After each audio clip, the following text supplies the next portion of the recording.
Καλησπέρα παιδιά, είμαι ο Λίος ο Radity Gamer και σήμερα κάνω ένα review του Blitz Chapter 550.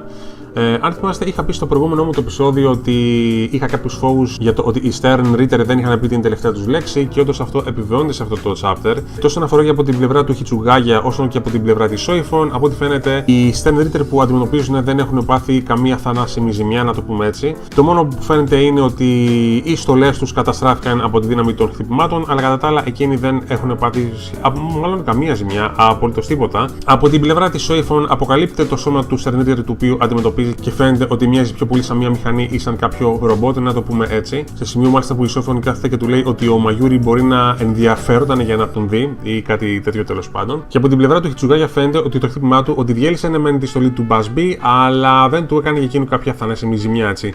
Θα πούμε πιο πολλά για τον Busby λίγο πιο μετά. Τώρα, όσον αφορά για τη Soifon, ο Stern Ritter τον οποίο αντιμετωπίζει συνέχισε να της λέει ξανά και ξανά ότι το σούγκο της Soifon που αντιμετώπισε ότι του έδωσε πολύτιμες πληροφορίες σχετικά με αυτήν και τον τρόπο με τον οποίο πολεμάει. Και το βλέπουμε αυτό μετά, διότι αν και η Soifon καταφέρει να αποφύγει σχετικά επιδέξια κάποια από τα χτυπήματα του Stern Ritter, στο τέλος καταφέρνει και την πετυχαίνει και στο τέλος, από ό,τι φαίνεται, καταφέρνει η Soifon κάποια μεγάλη ζημιά. Και το θέμα αυτό μένει εκεί. Τώρα, όσον αφορά από την πλευρά του Hitsugaya και του Busby. Στο Busby θα έλεγα ότι τα πράγματα ότι είναι ακόμα πιο εντυπωσιακά, διότι φαίνεται ότι ο Busby είναι πολύ πιο δυνατός από όσο νομίζαμε έτσι. Με την έννοια ότι αν και ο Hitsugaya εξαπολύει και άλλες επιθέσεις ενάντια του Busby, δυστυχώς δεν έχουν κανένα αποτέλεσμα. Ο Busby καταφέρνει και τις αποκρούει έτσι, δηλαδή με πολύ μεγάλη ευκολία. Και λέει στο Hitsugaya ότι μόνο το ένα του το δάχτυλο θα αρκούσε για να τον νικήσει εάν ο Hitsugaya είχε ακόμα το Bankai του. Αλλά όμως ο Busby μας αποκαλύπτει και το εξής, ότι όταν ο Yamamoto είχε εξαπολύσει τον Bankai του κατά τη μάχη του με τον ψεύτικο τον Zhuhabach τότε, λέει ότι οι φλόγες του, αν και νόμιζε ο Yamamoto ότι είχαν διαλύσει και κάψει όλους τους υπόλοιπους τους στρατιώτες των Stern Ritter που υπήρχαν στο πεδίο της μάχης εκείνη τη στιγμή, δεν καήκανε καθόλου και δεν πάθανε απολύτως τίποτα. Και αυτό ήταν επειδή οι φλόγες του Busby καταφέρανε και αποκρούσανε τις φλόγες του Yamamoto, ενώ αυτός ήταν στην Bankai την μορφή του. Οπότε, Παναγία μου και Χριστέ μου, η δύναμη του Busby φαίνεται ότι είναι εντελώς απίστευτη. Εάν μπορεί να αποκρούσει τις φλόγες του Yamamoto, ο οποίος ήταν η πιο δυνατή συνικάμη οντότητα που υπήρχε σε όλο το Society μέχρι εκείνη τη στιγμή, να το πω έτσι, τότε ναι, όντως ο Busby έχει απίστευτα τρομερές δυνάμεις από ό,τι φαίνεται και το αποδεικνύει μετά, ενώ κάνει ένα έτσι προς τον Hitsugaya και εξαπολύει μια ρηπή από φωτιά και πετυχαίνει τον Hitsugaya κατάστηθα και από ό,τι φαίνεται κατευθείαν στην καρδιά του, αν δεν κάνω λάθος. Οπότε ναι, ξαφνικά όλες οι ελπίδες όλων των Shinigami και των Captains επίσης ξεκινάνε και διαλύονται από μία και μοναδική στιγμή, από ένα και μοναδικό χτύπημα του Busby. Το οποίο σημαίνει ότι αν ο Busby κατάφερε τέτοιο χτύπημα και να βγάλει τον Hitsugaya εκτός μάχης και μάλιστα με τόσο μεγάλη ευκολία, τότε ένας θεός ξέρει το τι μπορεί να συμβαίνει και στη Soifon, διότι εκείνη φαίνεται ότι δέχτηκε ένα πάρα πολύ δυνατό χτύπημα από τον δικό της τον Stern Ritter και με πάρα πολύ μεγάλη ευκολία επίσης. Υπόψη είναι σχετικά με τον Hitsugaya, θα πρέπει να πούμε ότι και εκείνος θα πρέπει να κατάλαβε και από πρώτο χέρι το πόσο δυνατός είναι ο Busby, διότι σε κάποια φάση, αφού είδε ότι δεν μπορούσε να νικήσει τον Busby με τις επιθέσεις τις οποίες έκανε, τότε έδωσε εντολή στη Matsumoto να υποχωρήσουν κατευθείαν και να δουν για το τι θα κάνουν μετά. Οπότε, από ό,τι φαίνεται, οι Shinigami Captains για άλλη μια φορά ίσως να μην έχουν καμία ελπίδα ενάντια στους Stern Ritter. Βέβαια, ακόμα δεν έχουμε δει το τι γίνεται με τον Kenpachi και με τον Byakuya και επίσης δεν ξέρουμε κατά πόσο θα βοηθήσει στο πεδίο της μάχης και ο Ichigo όταν καταφτάσει.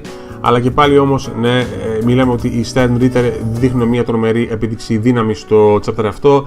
Και αν μιλάμε ότι ο Busby έχει επίπεδα δυνάμεως που μπορούν να αντικρούν τις φλόγες του Yamamoto, τότε ειλικρινά δεν ξέρω τι άλλο να πω, διότι δεν μπορώ να σκεφτώ καν πόσο δυνατές θα είναι και οι δυνάμεις, οι αληθινές οι δυνάμεις του Zhuhabach στο τέλος. Διότι ειλικρινά, εάν θυμάστε παλαιότερο chapter, είχε διαλύσει έναν από τους Stern Ritter του με μια χειρονομία και μόνο. Και αναρωτιέμαι τώρα πόσο δυνατός θα είναι εάν μπει στην μάχη κανονικά. Όμως δεν θα έλεγα ότι τα πράγματα ότι είναι εντελώς ανέλπιστα για τους Captains, διότι αν πάμε πίσω στον Mayuri, ο οποίος αντιμετωπίζει τον δικό του τον Stern Ritter, Ο Μαγιούρι διατηρεί κάποιες επιφυλάξεις και φαίνεται ότι ξέρει κάποια περισσότερα πράγματα από αυτούς. Ο The Stern Ritter που αντιμετωπίζει κάνει κάποιες απόπειρες για να προκαλέσει τον Μαγιούρι, ας πούμε, αλλά ο Μαγιούρι δεν πέφτει στην παγίδα, διότι καταλαβαίνει ότι μπορεί έτσι να βρεθεί σε μειονέκτημα ενάντια στον αντίπαλό του. Και επίσης έχει καταλάβει από ό,τι φαίνεται ότι η Stern Ritter ότι είναι πολύ πιο δυνατή από τους Captain Sea, ότι είναι πολύ πιο δυνατή από το όσο δείχνουν. Οπότε θέλω πολύ να δω για το πώς θα πάει η μάχη του Μαγιούρι με τον δικό του τον Stern Ritter. Ελπίζω να πάει καλά. Διότι ο Μαγιούρι φαίνεται ότι όντως σκέφτεται τα πράγματα πολύ περισσότερο πριν μπει σε κάποια μάχη και αναλύει τους αντιπάλους του ακόμα πιο πολύ. Εξάλλου, είχε πει και στο δικό τον Stern Ritter ότι θέλει λίγο χρόνο για να επεξεργαστεί το Rayouts του και να μπορέσει να σκεφτεί κάποια στρατηγική. Και παιδιά, αυτό ήταν το chapter σε γενικές γραμμές. Καθαρό chapter μάχης για άλλη μία φορά. Λίγα πράγματα, αλλά πολύ αποκαλυπτικά. Βλέπουμε ότι οι Stern Ritter και ειδικά ο Busby ότι έχουν δυνάμεις απίστευτες και ότι δεν πρόκειται να νικηθούν τόσο πολύ εύκολα. Ο Χιτζουκάγια είναι σε πολύ άσχημη κατάσταση και ένας τόσο για θα επιβιώσει το επόμενο chapter. Ελπίζω να έχει κάποιον άλλο άσο στο μανίκι του. Βασικά δεν πιστεύω ότι οι Captains μετά από τόση εκπαίδευση που έκαναν μετά από τόσο πολύ καιρό ότι αυτό είναι το μόνο το οποίο έχουν να δείξουν στη μάχη.